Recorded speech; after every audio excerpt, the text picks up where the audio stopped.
Je m'appelle Thierry Gallo et je suis directeur en fait d'une plateforme médico-sociale depuis septembre 2012 qui regroupe les établissements de l'Eure et de la Seine-Maritime en fait pour l'ADAPT. Donc il y a dans cette plateforme différents services, des établissements et services d'aide par le travail, donc ESAT, et puis il y a aussi des SAVS, services d'accompagnement à la vie sociale, des hébergements et bien d'autres services encore. Donc aujourd'hui, en fait, nous avons organisé ce colloque qui, en partenariat avec l'ARED, qui est une autre association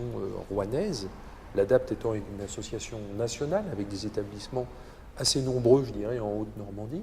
On a organisé ce colloque pour faire suite d'abord à un colloque qu'on avait organisé il y a 2 ans sur la question du respect de la vie affective et sexuelle des personnes en situation de handicap.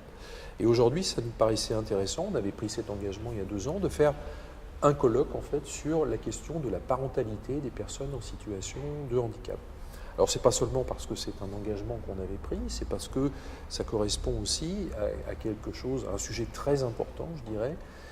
qui concerne très directement les personnes en situation de handicap, donc qui concerne très directement les établissements et beaucoup de professionnels dans les établissements. D'ailleurs, aujourd'hui, il y a énormément de professionnels présents de l'ADAPT, mais aussi d'autres établissements. Beaucoup de professionnels sont confrontés à faire des accompagnements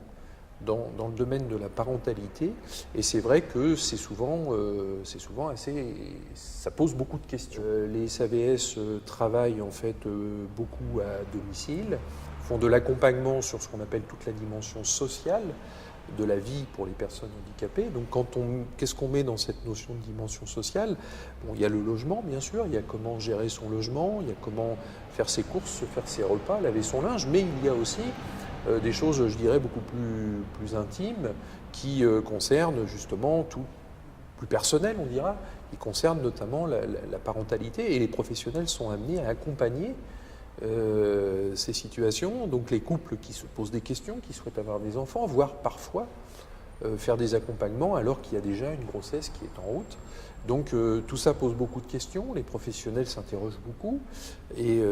ça nous paraissait très important d'aller beaucoup plus loin en approfondissant toutes ces questions. En fait, il nous paraît important d'abord de faire bouger un petit peu les mentalités sur toutes ces questions. On avait déjà commencé à faire ce travail sur le respect de la vie affective et sexuelle. Je crois que c'est important que les gens imaginent qu'une personne en situation de handicap souhaite avoir une vie normale. Alors, une vie normale, une vie comme tout le monde, c'est effectivement faire de la formation, c'est effectivement travailler, c'est savoir son logement, mais c'est aussi peut-être, si on le souhaite, avoir une vie de couple, avoir des enfants, pourquoi pas. La loi de 2005, elle est dans cet esprit, elle est dans l'esprit de dire qu'il faut compenser les situations de handicap pour permettre aux personnes d'avoir une vie comme s'il n'y avait pas, je dirais, de situation de handicap, et selon bien sûr leurs souhaits. Donc, je pense que là, il y a du coup une évolution des mentalités